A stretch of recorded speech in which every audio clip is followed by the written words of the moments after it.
my name is Becca Gaylin, and I'll be presenting my summer research that I conducted using my Monroe Scholarship. This summer, I combined my two majors of psychology and religious studies, and I looked at Allah as an attachment figure, exploring attachment styles and evolved relationship mechanisms in Islam.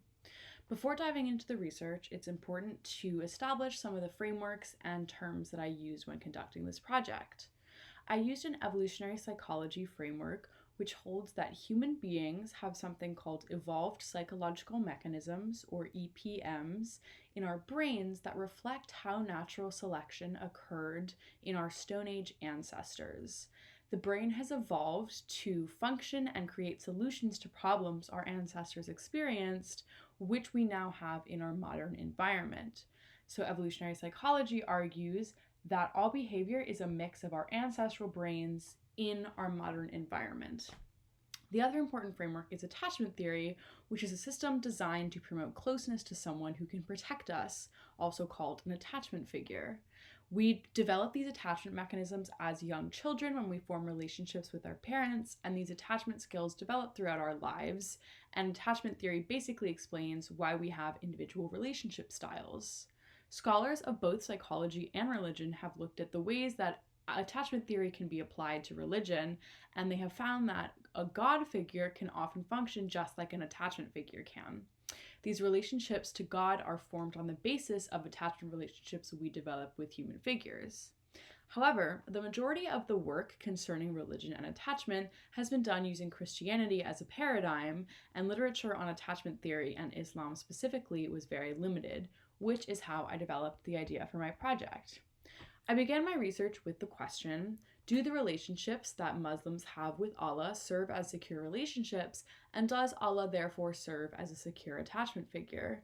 The 4 criteria for an ideal attachment relationship consist of seeking and maintaining proximity to the attachment figure, perceiving them as a haven of safety, perceiving them as a secure base, and feeling sadness at loss or separation from them. I found that without accounting for individual differences, each of the 4 criteria of attachment was indeed found in Allah, and that overall, Allah can serve as a secure attachment figure.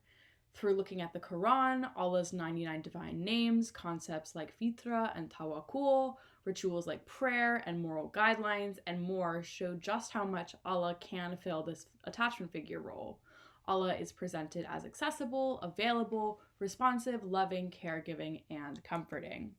However, another important piece of the puzzle that I wanted to consider was a different type of relationship, which is a dominance hierarchy.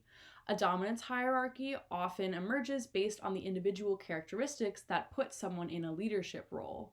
Applying this to a lens of religion is very easy, as religion is basically accepted as a system of rank with dependent subordination and submission to an unseen superior expected and required. The researchers Benson and Spilka found that believers often sort God into one of 2 categories, a loving God and a controlling God. The loving God looks a lot like a secure attachment figure, and I wanted to see if a dominant God could be seen through the controlling God index that the researchers developed.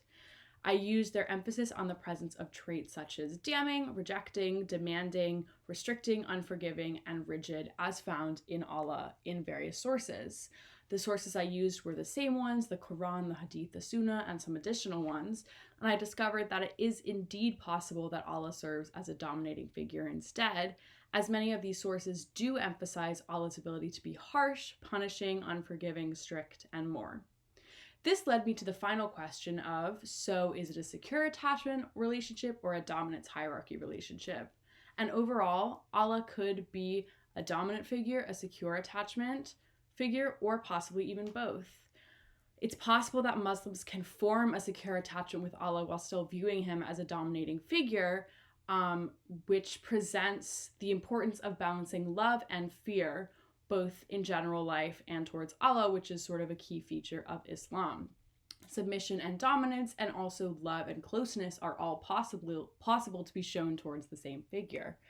And really, it comes down to individual differences and how Muslims feel about their relationships with Allah.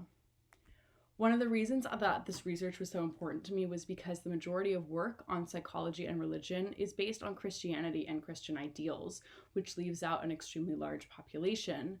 The nature of Islam can also cause some Muslims to have anxious, ambivalent relationships with Allah or feel different levels of connection to Allah. It's very important for clinicians and other professionals working with Muslim clients to maintain a level of cultural sensitivity, acknowledging that a relationship with Allah is often very complex, contradictory, and challenging. And professionals should acknowledge that they approach these topics of faith and religion with Muslim clients with an outlook that appreciates the ways that Islam differs from mainstream Christian Western views and maintain a level of cultural sensitivity. Further research exploring relationships to Allah and Islam in general is long overdue, and there are many avenues to take when looking at attachment in Islam. Thank you.